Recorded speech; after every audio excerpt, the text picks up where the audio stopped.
Today, I'm reporting the results for the $100 challenge for Noemi's Famous Pupusas, Inc.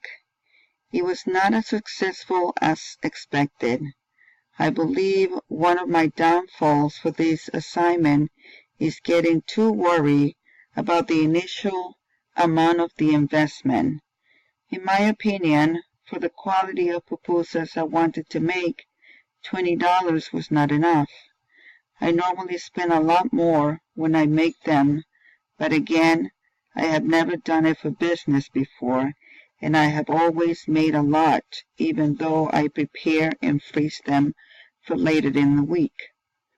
I started with $20 and bought the materials I needed, and then, out of the total sales, I set aside the profits and took again the original $20 to buy the materials for the following week.